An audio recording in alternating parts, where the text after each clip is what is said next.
My first LeBron shoes is the LeBron Ambassador 7.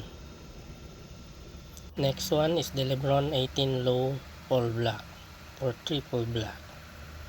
The next one is the LeBron 17 Low Lakers. Next one is the LeBron 18 Low Atmos Vitek. Next one is LeBron 18. And the next one is the LeBron 17 James Gang.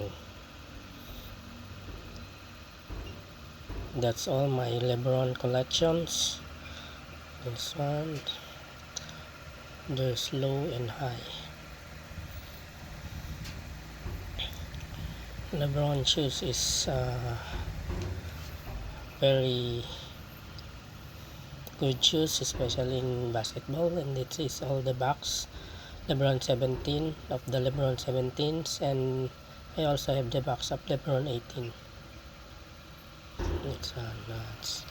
That's all my LeBron shoes. Pretty good shoes.